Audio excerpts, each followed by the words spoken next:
Čaute, čaute. Takže dneska mi dorazila zasielka z Komikonu z Prahy.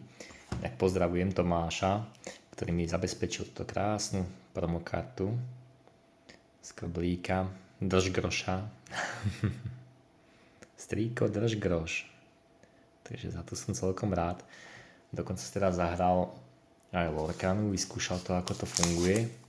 Kúpil mi tam nejaké balíčky, aby teda som mohol mať tú promokartu a plus teda nemal to kde skovať, tak musel kúpiť aj nejakú krabičku a teda ju otvoril, aby to mohol do toho dať nepoškodiť promokartu. Tak si aspoň pozrieme, čo sa tam nachádza.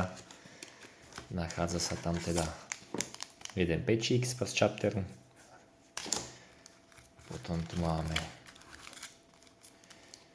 zabalených 60 kariet, mali by obsahovať dve foilové. Karty sú úplne pripravené na hneď do hry. Máme tu nejaké plániky, žetóny, ktoré si teda vieme použiť pri hre na odpočítavanie bodov, zásahov a všetkého ostatného. Máme tu takýto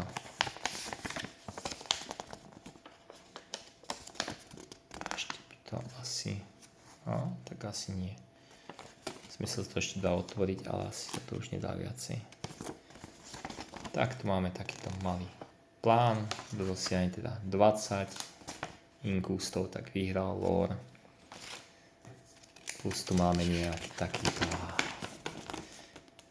veľký popis, manuál, ako sa vlastne hrá Lorkana, pre tých, ktorí nevedia.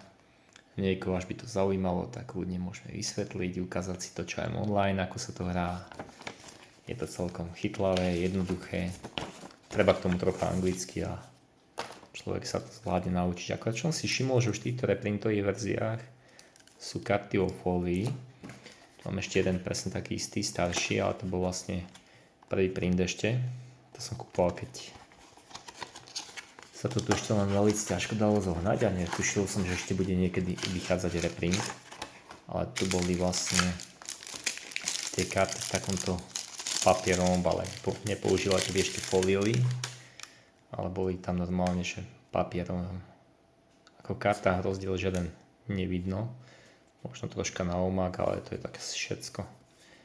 A vlastne to sú pripravené karty na hru. Keby chceme skúsiť, tak sa to s nimi dá.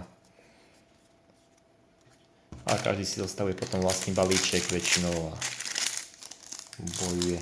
Chcem sa tak ukázať na porovnanie, že vlastne aký rozdiel medzi first printom a reprintom, v tomto obale aj troška krabička malinko inak vyzerá. Dobre, ale nechystám sa si otvárať tieto first chaptery, ale dáme si iba Floodborne, keďže first chaptery by som si chcel odložiť, takže si pozrieme sa na Floodborník.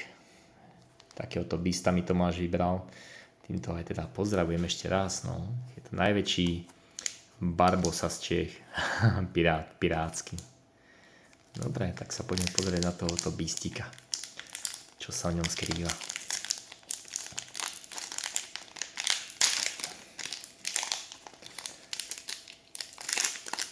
Ako Floodborne je vlastne druhá séria, ktorá vychádza.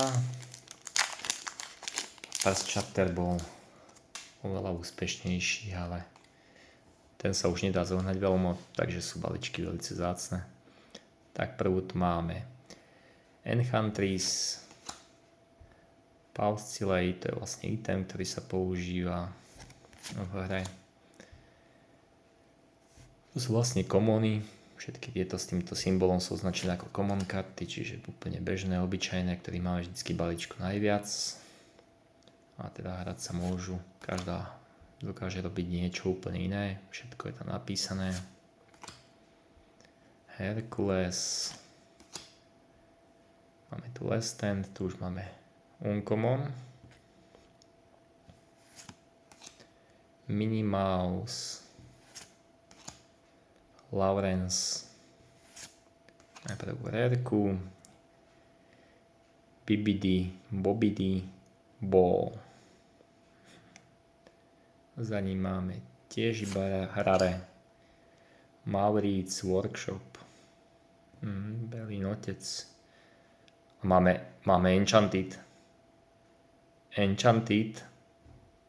To máš tak akože vybral si pečík a je to Madame Mim.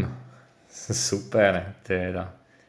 Tak ako Tomino vybral si jeden balíček Floodbornu a bola v ňom menč, ktorá padá asi 1 zo 4 booster boxov. Madame Mim. No teda, tak tu ešte nemám. Teda. No tak dobre, mám sa chuť aj pustiť do iných prstov, ale tie si neplánujem otvárať, ale už máme hit, takže si myslím, že úplne super. Madame Mim. Pecka, Tomino, tak ďakujem, pozri, akú kartu si mi tam v balíčku poslal. Nádhera. No super, si mal zlatú ruku, dúfam, že budeš na budúci tak vyberať. Dobre teda. Tak na dnes by sme si mali s lorkami takto vyskúšali sme si, otvorili sme si jeden pečík. Keď ma podláka ešte otvoriť aj toho jednom Mickey Mouse, keďže sú tu dvaja, ale nebudeme to tak asi riešiť. Možno na budúce.